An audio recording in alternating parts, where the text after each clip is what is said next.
Amrutham, a daily thematic diet show.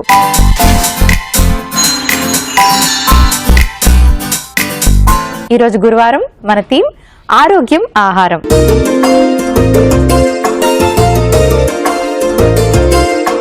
So మరి ఈరోజు ఎవరి ఆరోగ్యం గురించి తెలియజేయబోతున్నారు?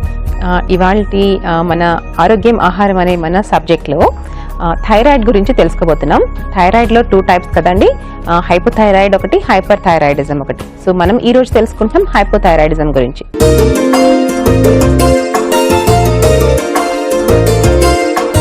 ఈరోజు మనం తెలుసుకోబోతుంది హైపోథైరాయిడ్ గురించి. అసలు ఈ మధ్య కాలంలో ఈ థైరాయిడ్ ప్రాబ్లం అనేది చాలా పెద్ద సమస్యగా తయారైంది. సో మరి ఈ రోజు వాళ్ళ గురించి ఎలాంటి ఆహారం కనుక తీసుకుంటే కొంచెం కంట్రోల్లో ఉంచుకోవచ్చు అనే దాని గురించి వాళ్ళు మాట్లాడేసుకుందాం. ముఖ్యంగా హైపోథైరాయిడ్ అంటే ఏంటి అంటే, ఈ థైరాయిడ్ సెక్రేషన్ ఏదైతే ఉంటుందో అది కావాల్సినంతగా సెక్రేట్ అవ్వకుండా చాలా తక్కువ మోతాదులో సెక్రేట్ అవ్వటం. సో ఇది బేసికల్గా తక్కువ మోతాదులో సెక్రేట్ అవ్వటం మూలాన రకరకాలైనటువంటి సైడ్ ఎఫెక్ట్స్ రావటం. ఏంటంటే ముఖ్యంగా చలి ఎక్కువగా పెట్టడం, లేదా అంటే కొంచెంపాటి చలికి తట్టుకోలేకపోవటం, కొంచెంపాటి వేడికి తట్టుకోలేకపోవటం, స్కిన్ డ్రై అవ్వటం, జుట్టు అనేది ఊడిపోవటం, గోర్లు అనేవి విరిగిపోవటం, అండ్ లేటర్ ఆన్ అలాగే కంటిన్యూ అయినప్పుడు ఈ బోన్ రిలేటెడ్ ప్రాబ్లమ్స్ అవి కూడా ఎక్కువగా రావటం. సో ఇలాంటి ప్రాబ్లమ్స్ అన్నీ కూడా జరుగుతూ ఉంటుందన్నమాట. అంటే మూడ్ చేంజెస్ రావటము, త్వరగా కోపం రావటము, ఇలాంటివన్నీ కూడా. సో దీన్ని మనము హైపోథైరాయిడ్ సిమ్టమ్స్గా చెప్పుకోవచ్చు. సో మరి ఈ హైపోథైరాయిడ్ వాళ్ళు సో మెడిసిన్ మీద ఉంటారు, కంపల్సరీ అయోడిన్ మెడిసిన్ అనేది తీసుకుంటూ ఉంటారు. సో మెడిసిన్తో పాటుగా మనము మనం ఫుడ్ని ఎలాంటి ఫుడ్ కనుక తీసుకుంటే మనము థైరాయిడ్ లెవెల్స్ అనేది మనము చక్కగా మెయింటైన్ చేసుకోవచ్చు అంటే, ముఖ్యంగా వాళ్ళకి కావాల్సింది అయోడిన్తో పాటుగా selenium, zinc, iron and B12 చాలా అవసరం. సో మోనికా, ఈ 5 మినరల్స్తో పాటుగా డెఫినెట్గా హెల్తీ లైఫ్ని అంటే గుడ్ కార్బోహైడ్రేట్స్ తీసుకోవటం, గుడ్ ప్రోటీన్స్ తీసుకోవటం, ఫ్రెష్ వెజిటబుల్స్, ఫ్రూట్స్ అనేవి ఎక్కువగా తీసుకోవటం, వాటర్ అనేది ఎక్కువగా తీసుకోవటం, ఇలాంటివి కూడా చేస్తూ ఉంటేనే అప్పుడు మనము అయోడిన్ లెవెల్ని కంట్రోల్లో ఉంచుకోగలం. సో మరి వీటి సోర్సెస్ అంటే ఇవి ఎక్కడ దొరుకుతాయంటే, అయోడిన్ వచ్చేసి ముఖ్యంగా ఇప్పుడు మనం వినే ఉంటాం అయోడైజ్డ్ ఉప్పు అని చెప్పి. చాలా మనకు దొరికే ఉప్పు అంతా ఇప్పుడు ఆల్మోస్ట్ అయోడైజ్డ్ ఉప్పు. సో మనకి అలాంటి ఉప్పులు అంటే అలాంటి సాల్ట్ మనం తీసుకున్నప్పుడు మనకి అయోడిన్ అనేది అందులో నుంచి లభిస్తుంది. దీంతో పాటుగా ఇంకా మనకి అయోడిన్ ఎక్కడ వస్తుంది సోర్సెస్ అంటే, ఫిష్, డ్రైడ్ ఫిష్ కానీ ఫ్రెష్ ఫిష్ కానీ వస్తుంది, లేదా మష్రూమ్స్, పుట్టగొడుగుల నుంచి కూడా మనకు లభిస్తుంది అనమాట. అండ్ ఇంకా సెలీనియం అని చెప్పుకున్నాం కదా, సెలీనియం వచ్చేసి మెయిన్గా బ్రెజిల్ నట్స్ అని దొరుకుతాయి. సో ఆ బ్రెజిల్ నట్స్ లో ఎక్కువగా ఉంటుంది. ఓకే, అది కాకుండా ఇంకేమైనా? బ్రెజిల్ నట్స్ కాకుండా పింటో బీన్స్ అని ఎక్కువగా దొరుకుతుంది. సో ఇవి కూడా మనకు దొరికినప్పుడు మనకు ఎక్కువగా దొరికేటువంటి రెడ్ బీన్స్, అదే మన రాజ్మా, చెన్నా, పీస్, ఇలాంటి వాటి మీద కొంచెం డిపెండ్ అవ్వాల్సి ఉంటుంది. బట్ ఈ బ్రెజిల్ నట్స్ కనుక దొరికినట్లయితే మనకి అందులో సెలీనియం కంటెంట్ చాలా ఎక్కువగా ఉంటుంది. సో రోజుకి 1 or 2 తిన్నా కూడా ఎనఫ్ అనమాట. ఓకే, సో అది సెలీనియం సోర్స్ వచ్చేసి. అండ్ దెన్ జింక్ మనందరికీ తెలుసు, మనకి ఎక్కువగా లభించేది జింక్ ఎందులో నుంచి అంటే pumpkin seeds, water melon seeds, so mushroom, ఇలాంటి వాటిల్లో మనకి జింక్ ఎక్కువగా ఉంటుంది. అండ్ నెక్స్ట్ వచ్చేసి B12. సో B12 అనేది మనకి ఎప్పుడు meat sources, so red meat కానివ్వు, వైట్ మీట్ కానివ్వు, ఎగ్, మిల్క్, సో ఇలాంటి వాటి నుంచి మనకి B12 అనేది లభిస్తుంది. అండ్ ఇంకా మెయిన్ ఇంగ్రీడియంట్ వచ్చేసి iron. So iron and vitamin C 2 important. So iron rich foods మనకు అందరికీ తెలుసు కదా, యాజ్ యూజువల్ గా మనం తీసుకునే spinach, palak is the main iron source, మనకి ఈజీగా దొరికేది పాలకూర. సో పాలకూరలో ఐరన్తో పాటుగా వైటమిన్ C అనేది చాలా ఎక్కువగా ఉంటుంది. సో అందువల్ల అడ్వాంటేజ్ ఏంటంటే, సో మనకి వైటమిన్ C అండ్ ఐరన్ 2 తీసుకున్నప్పుడే ఆ వైటమిన్ C అబ్జార్ప్షన్ అనేది కరెక్ట్ గా ఉంటుంది. సో హైపోథైరాయిడ్ వాళ్ళు ఎటువంటి ఫుడ్ తీసుకోవాలో చెప్పారు కదా, అసలు ఎటువంటి ఫుడ్ ని అవాయిడ్ చేయాలి? That is another main important. ముఖ్యంగా హైపోథైరాయిడిజం ఉన్న వాళ్ళు ఏంటంటే, ఎనీ క్రూసిఫెరస్ వెజిటబుల్స్ అంటారు, అంటే broccoli, cabbage, cauliflower, lettuce, brussel sprouts, spinach కూడా కొంచెం తగ్గించాలి. సో ఇవన్నీ ఏంటంటే క్రూసిఫెరస్ వెజిటబుల్స్ ఏం చేస్తుంది అంటే, అయోడిన్ అబ్జార్ప్షన్ ని అంటే అడ్డు వేస్తుంది అనమాట, స్టాప్ చేస్తుంది. అయోడిన్ అబ్జార్బ్ సరిగా అవ్వకుండా బాడీకి ఇది స్టాప్ చేస్తుంది. సో అందుకని ఇవి చాలా లిమిటెడ్ గా తీసుకోవాలి. అండ్ దీంతో పాటుగా సోయా బీన్స్ కానివ్వు, సోయా మిల్క్ కానివ్వు, అండ్ టోఫు, సోయాతో తయారు చేసే పనీర్ ఉంటుంది కదా, సో అది కూడా కంప్లీట్ గా మనము అవాయిడ్ చేసుకుంటే మంచిది. ఓకే, సో వీళ్ళు తినకూడదు. అండ్ దాంతో పాటుగా ఈ హెవీ మిల్క్ అంటే చిక్కటి పాలు ఉంటాయి కదా, సో ఫుల్ ఫ్యాట్ మిల్క్ ఒకటి, డీప్ ఫ్రై ఐటమ్స్, సో ఇలాంటివన్నీ కూడా అవాయిడ్ చేసుకోవడం చాలా మంచిది. ఓకే, సో హైపోథైరాయిడ్ ఉన్న వాళ్ళు ఎటువంటి ఫుడ్ తీసుకోవాలి, అలాగే ఎటువంటి ఫుడ్ అవాయిడ్ చేయాలో కూడా చెప్పారు కదా. సో మరి వాళ్ళ కోసం ఎటువంటి డిషెస్ ని డిజైన్ చేశారు? వాళ్ళ కోసం చక్కటి అంటే వాళ్ళకి యూజ్ అయ్యేటువంటి వెజిటబుల్స్ తోటి అండ్ సింపుల్ గా తయారు చేసుకునేటువంటి 2 మంచి రెసిపీస్ నేను ఇవాళ ప్లాన్ చేశాను. సో చూద్దాం అవేంటో. ఫస్ట్ వచ్చేసి multi grain idli and second వచ్చేసి mixed veg paneer mushroom curry. మరి ఫస్ట్ రెసిపీ మల్టీగ్రెయిన్ ఇడ్లీలో ఉన్న మెయిన్ ఇంగ్రీడియంట్స్ లో గల పోషక విలువలు ఏంటో ఇప్పుడు తెలుసుకుందాం. సో మరి ఇంగ్రీడియంట్స్ అన్ని రెడీ అయిపోయాయి. మన ఫస్ట్ డిష్ అయినటువంటి multigrain idli. So multigrain idli sounds really good కదండి. సో చెప్పుకున్నాం కదా, ముడి ధాన్యాలు, ముడి అంటే పొట్టుతో కూడుకున్నటువంటి హోల్ గ్రెయిన్స్ ఏదైతే ఉంటుందో అది ప్రతి ఒక్కళ్ళకి చాలా చాలా హెల్తీ అన్నమాట. సో మరి అందుకని ఇవాళ మనము మిక్స్డ్ గ్రెయిన్ ఇడ్లీ తయారు చేసుకోబోతున్నాం. సో ఇందులో ముఖ్యంగా మనము యూజ్ చేసుకున్నటువంటి ఇంగ్రీడియంట్స్ ఏంటంటే ఇది సజ్జపిండి. సజ్జలు అన్ని దొరుకుతుంది కదా, మిల్లెట్స్, చిరుధాన్యాలు. సో సజ్జలు ఇది తీసుకున్నాం ఇక్కడ. నెక్స్ట్ వచ్చేసి గోధుమ పిండి.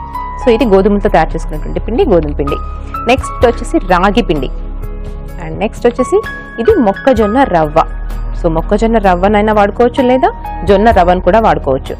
సో మరి ఇందులో ఏంటి న్యూట్రిషనల్ వాల్యూస్ అనుకుంటున్నారా? సో ఈ సజ్జలు, రాగులు ఏవైతే ఉన్నాయో అవి ముడి ధాన్యాలు కదా.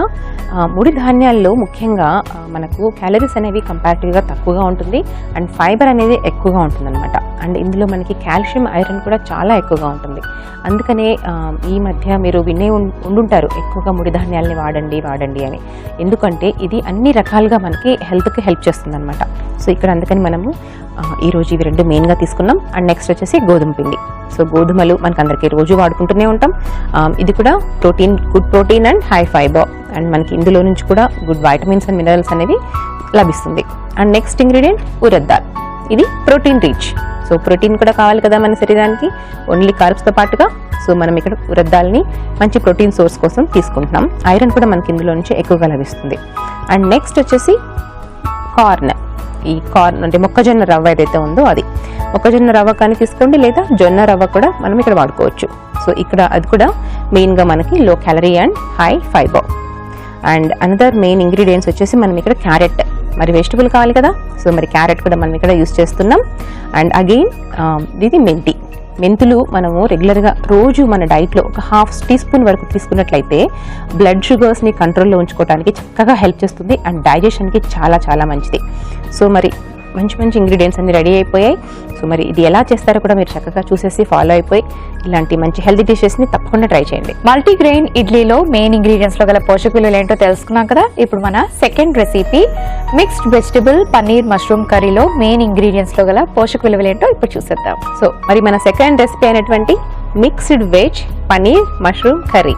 సో మన రెసిపీలో ఉన్న నేమ్స్ అన్నీ కూడా ఇందులో ఉన్నాయి కదా, వెజిటబుల్స్ అన్నీ కూడా ఇందులో ఉన్నాయి. సో మరి ముఖ్యంగా మనం ఇక్కడ తీసుకున్నాం మష్రూమ్, పుట్టగొడుగులు.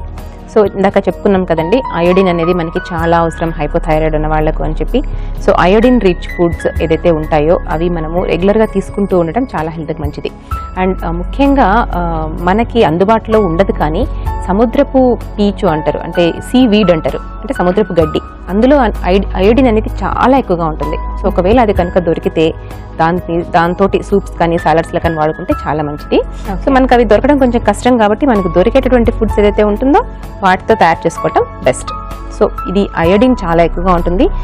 మష్రూమ్లో అయోడిన్తో పాటుగా ఎక్కువగా ప్రోటీన్ కంటెంట్ కూడా ఉంటుంది, ఫైబర్ ఉంటుంది, వాటర్ కంటెంట్ ఎక్కువగా ఉంటుంది. సో మన main ingredient mushroom. Next vegetables. So చెప్పాను కదండి మనకు హోల్ గ్రెయిన్స్ కూడా కావాలి అని. సో బఠానీ కూడా కైండ్ ఆఫ్ హోల్ గ్రెయిన్ అనే చెప్పుకోవచ్చు. ఇది కూడా మనకు చక్కటి ప్రోటీన్ ఇస్తుంది అండ్ గుడ్ ఫైబర్ ఉంటుంది అండ్ ఇందులో ఫోలిక్ యాసిడ్ చాలా ఎక్కువగా ఉంటుంది. అండ్ బీన్స్, క్యారెట్స్ ఇవన్నీ కూడా vitamins and minerals high rich vegetables. So మరి ఇక్కడ వాటి కోసం మనం ఇక్కడ ఈ వెజిటబుల్స్ని వాడుకుంటున్నాం. అండ్ నెక్స్ట్ వచ్చేసి పనీర్. సో పనీర్ మనందరికీ ఇష్టం, ఫేవరెట్ కదా. పనీర్ని తీసుకున్నప్పుడు మనకి చక్కటి కాల్షియం వస్తుంది, గుడ్ ప్రోటీన్ వస్తుంది.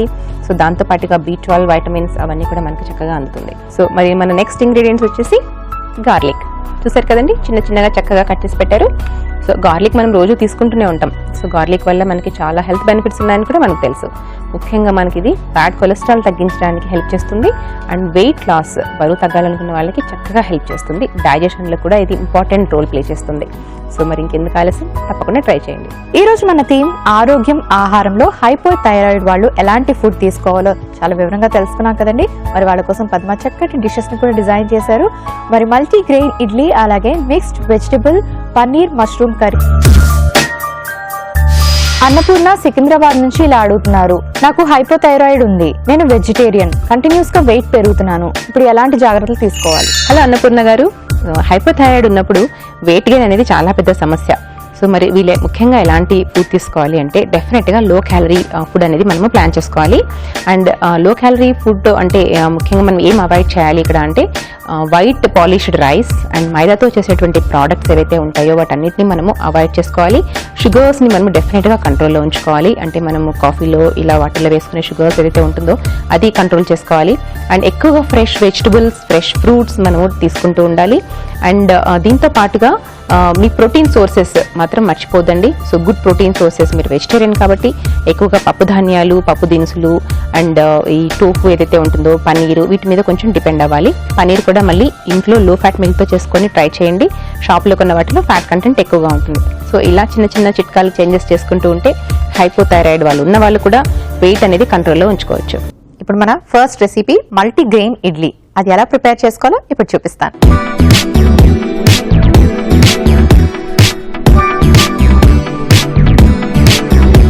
ఇప్పుడు మనం మినపప్పుని గ్రైండ్ చేసుకుందాం. మెంతులు, మినపప్పు కలిపి నానబెట్టుకొని గ్రైండ్ చేసుకోవాలి.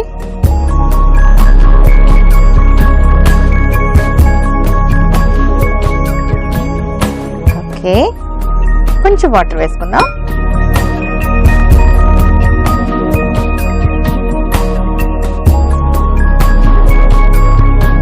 ఇప్పుడు దీన్ని మిక్సీ పట్టుకుందాం.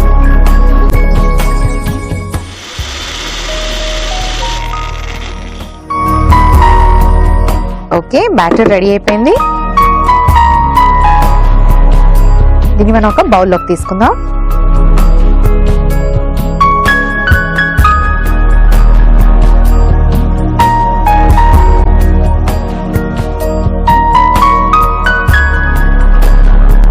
ఆ తర్వాత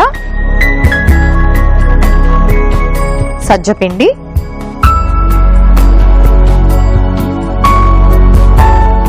రాగి పిండి, గోధుమ పిండి,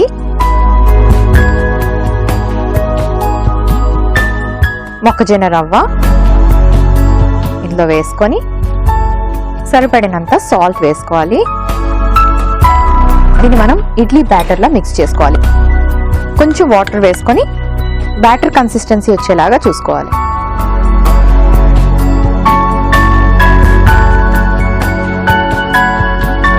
సో మరి బ్యాటర్ రెడీ అయిపోయింది కదా, ఇప్పుడు ఇడ్లీలు వేసుకుందాం.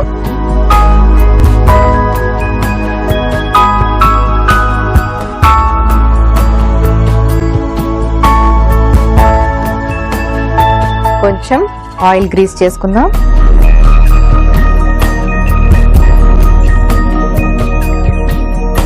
ఓకే, ఇప్పుడు మనం ఇందులో ఇడ్లీ లాగా పెట్టేసుకుందాం.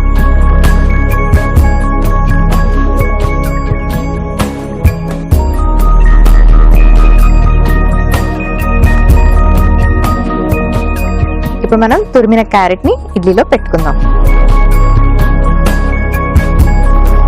అంటే కొంచెం గార్నిష్ చేసినట్టుగా.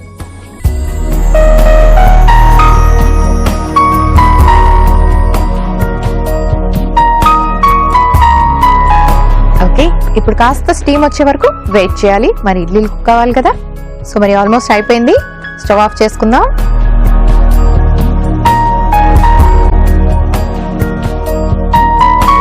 ఇప్పుడు మనం డిష్ అవుట్ చేసుకుందాం.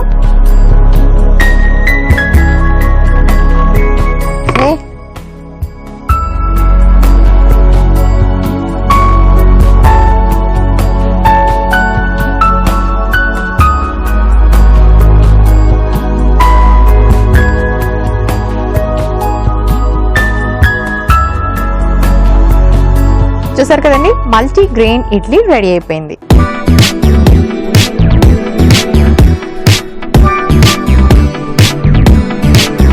సో మరి ఇప్పుడు మన second recipe mixed vegetable paneer mushroom curry ఎలా ప్రిపేర్ చేసుకోవాలో చూపిస్తాను.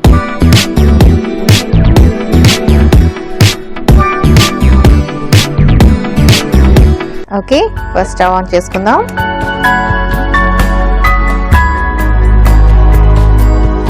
ఈ రెసిపీని మనం బటర్ తో కుక్ చేసుకుంటున్నాం. సో కొంచెం బటర్ వేసుకుందాం.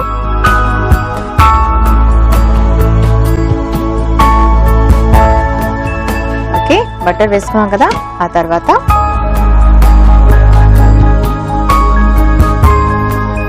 కొంచెం ఉల్లిపాయ ముక్కలు వేసుకోవాలి. తర్వాత చిన్నగా తరిగి పెట్టుకున్న వెల్లుల్లి,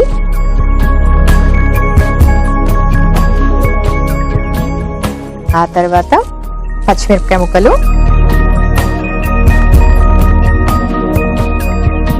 అలాగే మిక్స్డ్ వెజిటబుల్స్ మనం పచ్చి బఠానీ, బీన్స్, అలాగే క్యారెట్ వేసుకుంటున్నాం.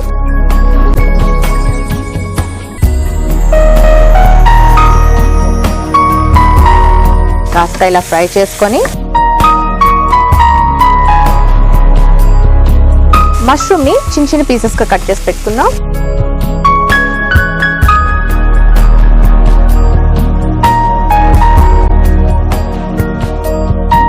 ఓకే, నెక్స్ట్ మనం మష్రూమ్ వేసేసుకుందాం.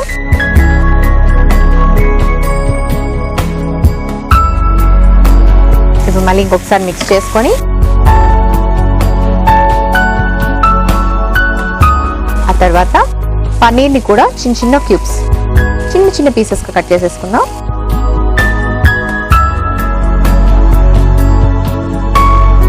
ఓకే, సో ఈ పన్నీర్ కూడా మనం ఏంటంటే లో ఫ్యాట్ మిల్క్ తో తయారు చేసుకునే పన్నీర్ ని మాత్రం యూజ్ చేయండి. సూపర్ మార్కెట్స్ లో దొరికే పన్నీర్ ని కొనుక్కోవద్దు, ఇంట్లో ప్రిపేర్ చేసుకోవచ్చు.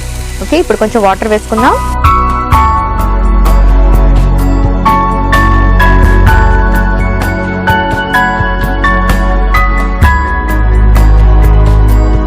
ఒకసారి మిక్స్ చేసుకొని కొంచెం గరం మసాలా పౌడర్,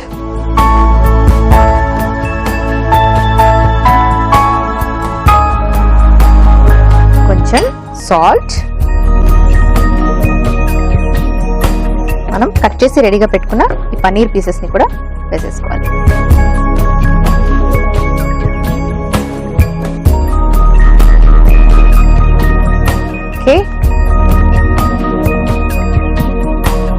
సో పన్నీర్ కూడా వేసేసుకున్నాం కదా. ఇలా మూత పెట్టుకొని కాస్త కుక్ అవ్వాలి. ఒక్క 5 minutes వెయిట్ చేద్దాం. ఓకే, ఆల్మోస్ట్ అయిపోయింది. స్టవ్ ఆఫ్ చేసుకుందాం.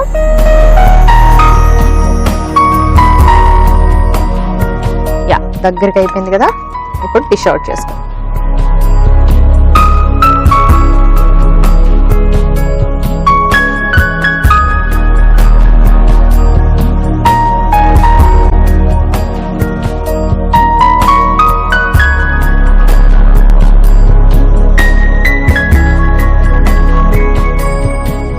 కాస్త కొత్తిమీరతో గార్నిష్ చేసుకుందాం.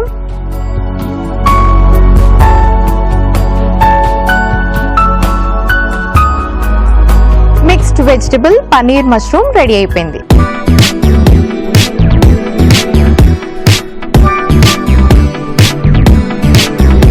మల్టీగ్రెయిన్ ఇడ్లీ అలాగే మిక్స్డ్ వెజిటబుల్ పనీర్ మష్రూమ్ కర్రీకి కావలసిన పదార్థాలు, తయారీ విధానం మరొకసారి చూసేయండి. మల్టీగ్రెయిన్ ఇడ్లీకి కావలసిన పదార్థాలు: సజ్జ పిండి 1 కప్పు, రాగి పిండి 1 కప్పు, గోధుమ పిండి 1 కప్పు, మొక్కజొన్న రవ్వ 1/2 కప్పు, క్యారెట్ తురుము 2 టీ స్పూన్లు, మెంతులు 2 టీ స్పూన్లు, ఉప్పు తగినంత, మినపప్పు 1 కప్పు. మల్టీగ్రెయిన్ ఇడ్లీ తయారు చేసుకునే విధానం: ముందుగా మిక్సీ జార్ లో నానబెట్టిన మినపప్పు, మెంతులు, నీళ్లు వేసి మిక్సీ పట్టుకోవాలి. ఆ తర్వాత ఆ మిశ్రమాన్ని ఒక బౌల్లో తీసుకొని అందులో సజ్జ పిండి, రాగి పిండి, గోధుమ పిండి, మొక్కజొన్న రవ్వ, తగినంత ఉప్పు వేసి బాగా కలుపుకొని ఇడ్లీ ప్లేట్ లో ఇడ్లీ లాగా వేసుకొని పైనుంచి క్యారెట్ తురుము పెట్టుకొని ఇడ్లీ కుక్కర్ లో పెట్టుకొని ఉడికించుకొని ఆ తర్వాత సర్వింగ్ ప్లేట్ లోకి తీసి సర్వ్ చేసుకుంటే multigrain idli ready. Mixed vegetable paneer mushroom కర్రీకి కావలసిన పదార్థాలు: మిక్స్డ్ వెజిటబుల్స్ 1 కప్పు, ఉల్లిపాయ ముక్కలు 1 కప్పు, వెల్లుల్లి ముక్కలు 2 టీ స్పూన్లు, పచ్చిమిర్చి ముక్కలు 2 టీ స్పూన్లు, garam masala 1 tea spoon, paneer 1 cup, కొత్తిమీర కొద్దిగా, ఉప్పు తగినంత, బటర్ 2 టీ స్పూన్లు. Mixed vegetable paneer mushroom curry తయారు చేసుకునే విధానం. ముందుగా పాన్ పెట్టి బటర్ వేసుకుని అందులో ఉల్లిపాయ ముక్కలు, వెల్లుల్లి రెబ్బలు, మిక్స్డ్ వెజిటబుల్స్ వేసుకుని బాగా కలిపి మష్రూమ్ వేసి మరోసారి బాగా కలుపుకొని సరిపడినన్ని నీళ్లు వేసుకుని ఆ తర్వాత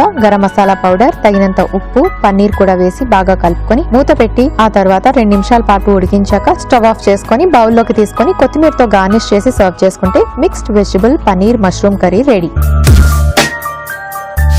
నీలిమ వర్ణి నుంచి ఇలా అడుగుతున్నారు, నాకు థైరాయిడ్ ఉంది, నేను కాఫీ తాగొచ్చా తాగకూడదా? హలో నీలిమ గారు, థైరాయిడ్ ఉన్నప్పుడు యాక్చువల్లీ చెప్పాలంటే కాఫీ అంటే కెఫినేటెడ్ డ్రింక్స్ ఏవైతే ఉంటాయో వాటిని అంటే ఖచ్చితంగా దూరం పెట్టాలని చెప్తారు. ఎందుకంటే మనకు ఈ థైరాయిడ్ అయోడిన్ అనేది సరిగ్గా బాడీకి రీచ్ అవ్వనివ్వదన్నమాట. సో అందుకని కాఫీ కొంచెం కంట్రోల్లో ఉంచుకోవడం బెటరు. సో మరి మీరు కంప్లీట్గా స్టాప్ చేయలేనప్పుడు మీరు ఏం చేస్తారంటే మెడిసిన్ తీసుకున్నాక అట్లీస్ట్ ఒక 1 అవర్ డెఫినెట్గా గ్యాప్ ఇచ్చి రోజుకు ఒక 1 or 2 టైమ్స్ తీసుకుంటే అంత పెద్ద ప్రాబ్లం ఉండకపోవచ్చు. చూసారు కదండి, 2 రెసిపీస్ రెడీగా ఉన్నాయి. మరి ఫస్ట్ మనం మల్టీగ్రెయిన్ ఇడ్లీ గురించి మాట్లాడుకుందాం. మల్టీగ్రెయిన్ ఇడ్లీలోని మల్టీగ్రెయిన్స్ అంటే మినపప్పుతో పాటు మనం గోధుమ పిండి యాడ్ చేసుకున్నాం, రాగి పిండి యాడ్ చేసుకున్నాం, సజ్జపిండి యాడ్ చేసుకున్నాం, అలాగే మొక్కజొన్న రవ్వ కూడా వేసుకున్నాం అనమాట. ఇవేంటంటే మనకి కాంప్లెక్స్ కార్బోహైడ్రేట్స్ అన్ని మనకి ఇందులో దొరుకుతాయి. అంతేకాకుండా గోధుమలు ఎంత మంచివో మీకు తెలుసు కదండి, ప్రతిరోజు రోటీ తయారు చేసుకొని చాలా మంది తింటూ ఉంటారు. అంతేకాకుండా ఇలా మనం ఇడ్లీలో కూడా మనం వీటిని అంటే గోధుమ పిండిని యాడ్ చేసుకోవచ్చు. హైపోథైరాయిడ్ ఉన్న వాళ్ళకి ఇది ఎంతో అవసరం. ఇందులో ఐరన్ కంటెంట్ కూడా ఉంటుంది. సో మరి మన నెక్స్ట్ రెసిపీ కానీ తీసుకుంటే mixed vegetable paneer mushroom curry. Mixed vegetables చాలా రకాల వెజిటబుల్స్ తీసుకున్నాం. గ్రీన్ పీస్ తీసుకున్నాం, అలాగే క్యారెట్ తీసుకున్నాం, బీన్స్ తీసుకున్నాం and mushroom, paneer. So paneer పాల ప్రోడక్ట్, అందులో కాల్షియం ఉంటుంది అండ్ అది కూడా మనం స్లిమ్ అంటే మనం ఇంట్లో వెన్న తీసి తయారు చేసుకునే పాలతోటి చేసుకున్న పన్నీర్ని మాత్రమే యూజ్ చేయండి. సో మిక్స్డ్ వెజిటబుల్ అన్నాను కదా అని మీరు బ్రోకోలీ కానీ కాలీఫ్లవర్, క్యాబేజ్ ఇలాంటివి అయితే మాత్రం యాడ్ చేసుకోవద్దు. అవి హైపోథైరాయిడ్ ఉన్న వాళ్ళకి ఆ వెజిటబుల్స్ సూట్ కావు కాబట్టి మీరు నేను చూపించిన ఈ లైట్ వెజిటబుల్స్ని యాడ్ చేసుకోండి. ఐరన్ కంటెంట్ ఉన్న ఫుడ్ని ఎక్కువగా మీ డైట్లో యాడ్ చేసుకుంటే కనుక హైపోథైరాయిడ్ వాళ్ళకి చాలా మంచిది. సో మరి తప్పకుండా ట్రై చేయండి. ఈ ఎపిసోడ్ని మీరు మళ్ళీ చూడాలనుకుంటే యూట్యూబ్లో ఈటీవీ లైఫ్ ఇండియాను సబ్స్క్రైబ్ చేసుకోండి. అలాగే ఫాలో అవ్వాలనుకుంటే log on to www.facebook.com/etvlifeindia, www.twitter.com/etvlifeindia follow అవ్వచ్చు. మీ డైట్ కు సంబంధించి మీరు ఏమైనా సందేహాలు మమ్మల్ని అడగాలనుకుంటే మీరు మీ సందేహాన్ని పంపించాల్సిన విధానం AMT అని టైప్ చేసి స్పేస్ ఇచ్చి మీ పేరు టైప్ చేసి స్పేస్ మీ ఊరి పేరు స్పేస్ మీరు అడగాలనుకున్న ప్రశ్నను టైప్ చేసి 8008639139 కు వాట్సాప్ చేయండి. చూసారు కదండి ఇవాల్టి అమృతం. మన థీమ్ లో ఆరోగ్యం ఆహారంలో హైపోథైరాయిడ్ ఉన్న వాళ్ళు ఎటువంటి ఆహారం తీసుకోవాలి, అలాగే ఎటువంటి జాగ్రత్తలు తీసుకోవాలి, ఎలాంటి ఫుడ్ ని అవాయిడ్ చేయాలి అనే విషయాలపై చాలా క్లియర్ గా మీకు ఇన్ఫర్మేషన్ ఇచ్చాం. అంతేకాకుండా చక్కటి రెసిపీస్ ని తయారు చేసి చూపించాం కదా, మరి ఇంకెందుకు ఆలస్యం, మీరు కూడా ట్రై చేయండి. రేపటి అమృతంలో మరొక చక్కటి థీమ్ తో మళ్ళీ కలుసుకుందాం.